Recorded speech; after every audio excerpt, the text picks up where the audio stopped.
अच्छा, अब जो है ना अदर बीटा एक्टिव उसमें हमारे पास है एस्ट्रोनैम है एंड जो कार्बापेनम्स है। अब एस्ट्रोनैम है ना सिर्फ ये ग्राम नेगेटिव, इतना याद करने की ज़रूरत नहीं है, बस ग्राम नेगेटिव वर्ड्स के ही है, जैसे क्लैप्सियांगा, सूडोमोनास एंड सिलेशिया, ये सारा कुछ है। उसके बाद जो है कि इमीपेनम, जो कार्बापेनम्स है उसमें आगे से इमीपेनम, डोरीपेनम, मीगोपेनम एंड एट्रोपेनम है। अब इनके ही जो निमोनिक है वो है PC एन आगे बुक से है, ठीक है। और जो है PC एन आगे, अब PCNRA, अब जो है ये PC जो है positive cocci, negative rods and anaerobes अलग से, पॉजिटिव कोकाई, नेगेटिव गोड। अब ये जो है ये कार्बापेनम्स के लिए एक निमोनिक है, कार्बापेनम्स का निमोनिक है PCNRA, ठीक है। पॉजिटिव कोकाई, नेगेटिव गोड, एनागोब, ये इसका निमोनिक है। आगे से जो है हमारे पास जो है ये इसमें जो इंपॉर्टेंट बात है वो इमीपेनम की है कि इमीपेनम इज इनएक्टिवेटेड बाय ग्रीनंग डी हाइड्रोपेप्टिडेज 1, ठीक है। ये इनएक्टिवेट होगा इससे।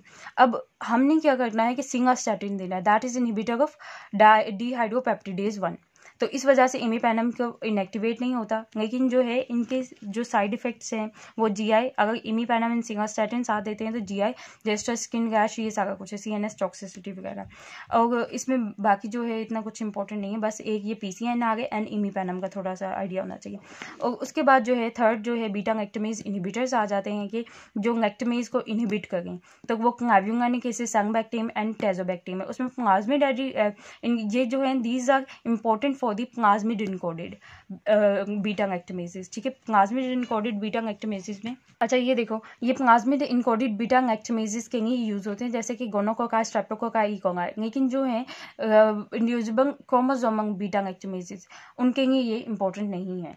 ये यहाँ तक हो गया। उसके बाद जो है अदर सैंगवोंग मेम्ब्रेन एक्टिव एजेंट्स है ना, उसमें है, अब ये बीटा नेक्टेन नहीं है, बट ये दिस आर इन्वॉल्व सैंगवोंग और मेम्ब्रेन के जो एक्शंस है उसमें इन्वॉल्व है। अब वैंकोमाइसिन इसमें आ जाता है। सबसे पहले वैंकोमाइसिन जो है ना, हमारे पास जो है पेप्टाइडोग्लाइकन चेन है, इसके जो टर्मिनल है ना वो वहाँ पे डीएनए होता है, ठीक है। डीएनए टर्मिनल एंड होता है, वहाँ पे जाके ये बाइंड करती है वैंकोमाइसिन, और जो है वो पेप्टाइडोग्लाइकन की ट्रांसग्लाइकोसाइलेशन को इनहिबिट कर देती है। अच्छा, अब जो है ट्रांसग्लाइकोसाइलेशन को इनहिबिट कर गई है, दिस इज वेरी इंपॉर्टेंट कि ये MCQ पॉइंट के यहाँ से जो है ये ट्रांसग्लाइकोसाइलेशन को इनहिबिट कर गई है। इसके बाद जो है कि उसकी पेप्टाइडोग्लाइकन चेन की इलॉन्गेशन को इनहिबिट कर देती है। अच्छा, इसके जो है ना रेजिस्टेंस का मैकेनिज्म जो है वो ये है कि जो है हमारे पास जो टर्मिनल एंड पे डीएनए होता है दैट इज रिप्लेस्ड बाय डीएनएक्टेट, ठीक है। इसका रेजिस्टेंस जो है डीएनए, जो टर्मिनल एंड पे जहाँ पे जाके ये बाइंड कर गई थी डीएनए से वैंकोमाइसिन, वहाँ पे डीएनएक्टेट आ जाता है। तो ये इसका रेजिस्टेंस है, और रेजिस्टेंस जो शो कर गए ना उसमें सिर्फ दो होते हैं, vancomycin resistance staphylococcus and vancomycin resistant एंटागोकोकाई।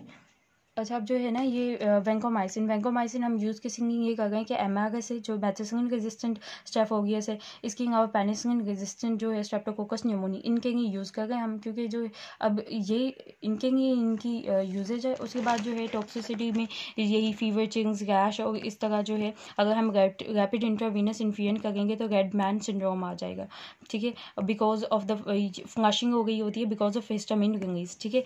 यहाँ तक हो गया। उसके बाद जो है फॉस्फोमाइसिन क्या है कि ये जो है साइटोसोमिक एनोंग पायरोवेट ट्रांसफेरेज, इसका इनहिबिटर है, और जो है this is the inhibitor of cytosolic enol pyruvate transferase. ये जो है कि अगर ये एंजाइम जो है इनहिबिट हो रहा है then there is no formation of N acetyl muramic acid और there is no formation of peptidoglycan, क्योंकि ये जो है ये पेप्टाइडोग्लाइकन चेन का प्रीकर्सर है। तो जो है फॉस्फोमाइसिन क्या करेगा, इनहिबिट करेगा साइटोसोमिक एनोंग पायरोवेट ट्रांसफेरेज को, और as a result muramic acid synthesize नहीं होगा, that is the precursor of peptidoglycan chain formation. और जो है तो ये इसका मैकेनिज्म है। फिर रेजिस्टेंस है ना वो ये है कि डिक्रीज इंट्रासेलुलर एक्यूमुलेशन की वजह से। फिर बेसिट्रेसिन है ग्राम पॉजिटिव ऑर्गेनिज्म में, हमने पढ़ा था कि bacitracin sensitive and resistant gram positive organism में यूज होता है और सैंगवोंग की सिंथेसिस में इंटरफेयर करता है।